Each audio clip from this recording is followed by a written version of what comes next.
But you know, my friends, you and I've got an additional reason for being careful about this particular statement. Mis amigos, ustedes y yo tenemos una razón particular para tener cuidado con este enunciado en particular, Efesios 3:5. Y permítanme expresarlo francamente, que preferiría no tener que lidiar con esto. Pero, según entiendo, la tarea de la predicación no es solo exhortar, y no solo consolar, sino también instruir, solo cuando nuestra doctrina es bastante clara en nuestras mentes, que viviremos verdaderamente la vida cristiana y disfrutarla como debemos hacerlo. Mientras predico, sé que hay personas que usan ciertas Biblias y ciertos libros, y sé que leen sus notas, que ponen un tremendo énfasis en esta declaración en particular, y a partir de ella construyen una perspectiva completa y su esquema de enseñanza. Me refiero a lo que comúnmente se conoce con el nombre de dispensacionalismo. Y obviamente me refiero de paso a las notas que están en la Biblia de estudio Scofield.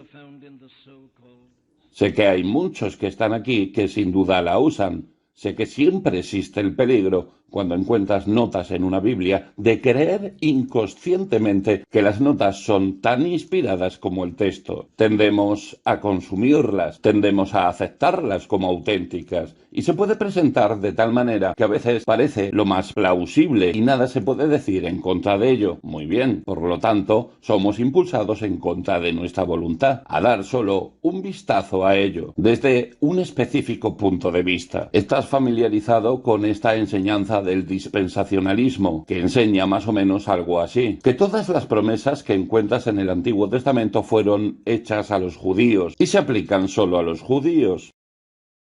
No se aplican a la Iglesia. Que la Iglesia cristiana es algo que ha surgido, el término que usan, como una especie de paréntesis. Que cuando el Señor Jesucristo vino a este mundo, Él vino a ofrecer el reino a los judíos. Y fue solo porque ellos lo rechazaron que Él introdujo la idea de la Iglesia.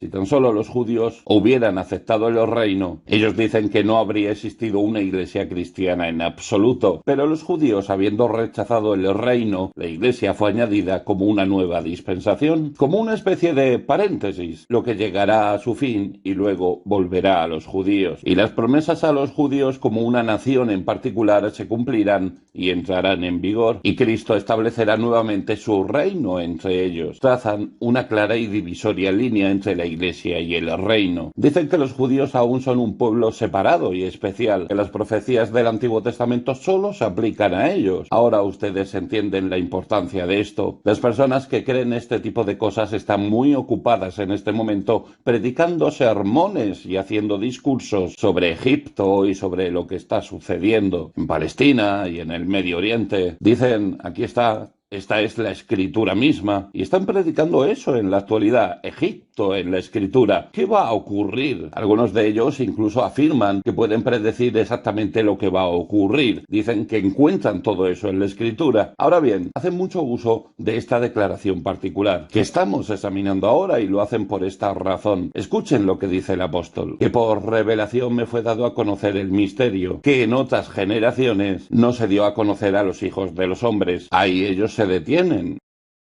Y ves que argumentan así, que sin duda es una declaración perfectamente clara, en el sentido de que esto es algo que no se sabía en la antigua dispensación, algo que no se sabía, continúan diciendo, hasta que fue revelada al apóstol Pablo. Esa es su enseñanza, que esta doctrina sobre la Iglesia fue revelada solo al apóstol Pablo. Y aquí dice que le fue revelada a él y a nadie más. Entonces él es el único a quien esta revelación sobre este específico misterio fue dado a conocer. Hay algunos que incluso son lo suficientemente necios como para afirmar que en ninguna parte del Antiguo Testamento se enseña que los gentiles iban a ser salvos. Bueno, solo hay una respuesta para eso: ir y leer el Antiguo Testamento. Y encontrarás allí en muchos lugares que la promesa fue hecha a Abraham, y que Pablo nos recuerda en Gálatas 3 In thy seed shall all the nations of the earth be blessed. Y en tu simiente serán bendecidas todas las naciones de la tierra. Génesis 22:18. Gracias a Dios está allí y en muchos otros lugares. En Isaías encuentras constantemente las islas, los gentiles,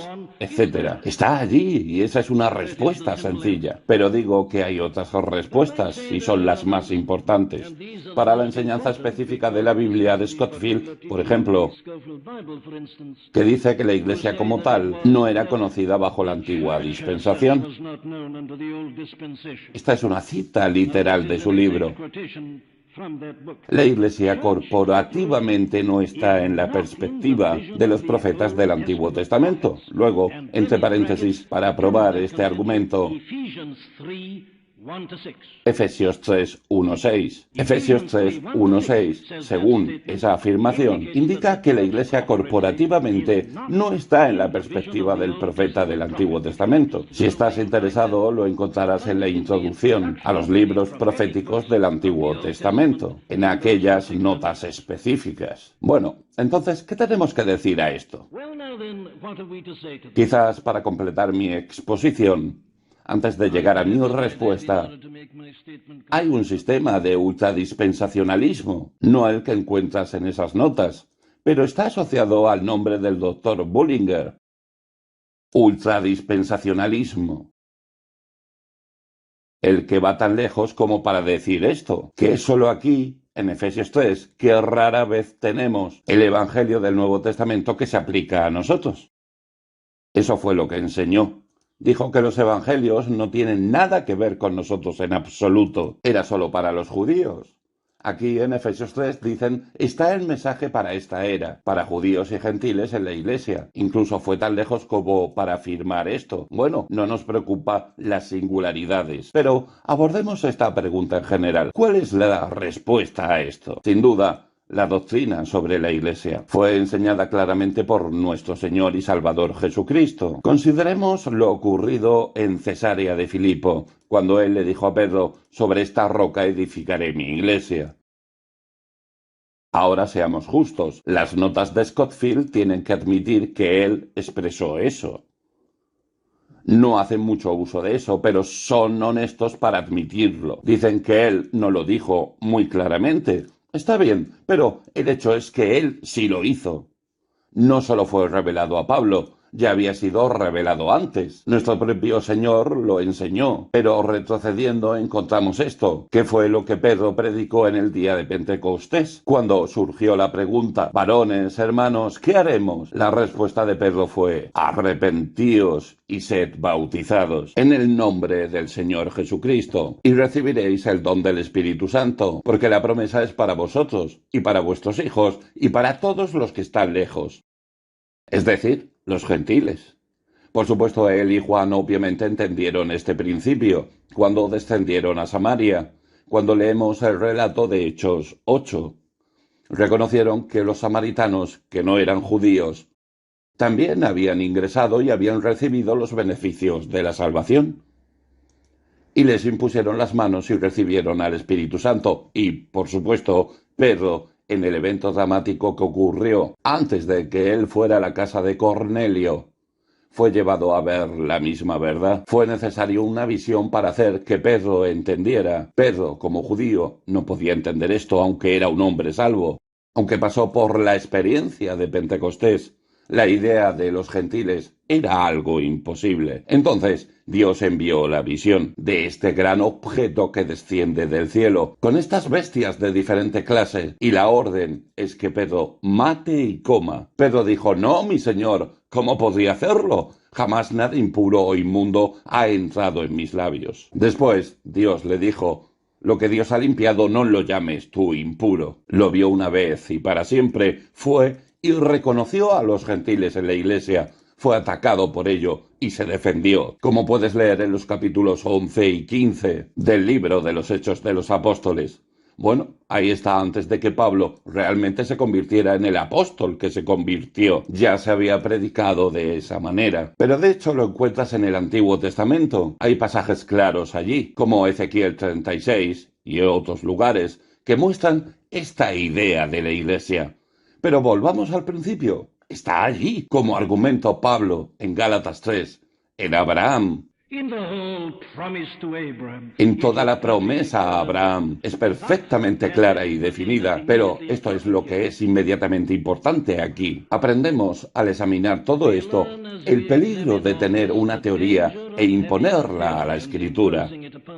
Lo que en realidad afirma el apóstol es esto, que en otras generaciones no se dio a conocer a los hijos de los hombres.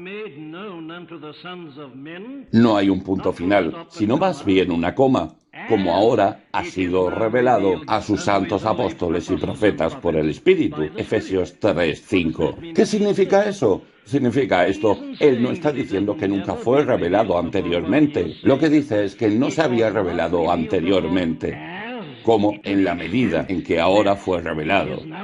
Estaba allí como embrión. Ahora está en pleno florecimiento y desarrollo. Allá estaba en forma de sombra como una sugerencia. Ahora está completamente elaborada. Eso es lo que está diciendo. Es como ahora ha sido revelado. No había sido revelado como se revela ahora. Había sido revelado, pero no como es ahora. Y entiendes la importancia de ello. Qué cosa tan extraordinaria es la mente humana, incluso siendo una mente cristiana, y haber recibido el Espíritu Santo. Si lees estos escritos del dispensacionalismo, encontrarás que generalmente ponen un punto final después de la palabra hombres y no continúan citando el resto del enunciado. Es decir, como ahora ha sido revelado. ¿Estoy diciendo que eso es deshonestidad? Para nada. Solo estoy diciendo que la mente humana es falible. Por lo tanto, debemos tener cuidado al estudiar la Escritura para no elaborar todo un sistema sobre lo que no es más que una falacia. Ya no hay distinción, no hay superioridad e inferioridad. El sistema del dispensacionalismo dice que sí, que hay un pueblo celestial y un pueblo terrenal, y los judíos van a volver y tener un lugar muy especial nuevamente en algún tiempo futuro. Me parece que eso es una negación de esto. Efesios 3:6, donde se nos dice que todo eso ha terminado para siempre, que hay un solo cuerpo y que están igualmente articulados e implantados en un solo cuerpo. Y luego él va un poco más allá y expresa que somos copartícipes de la promesa.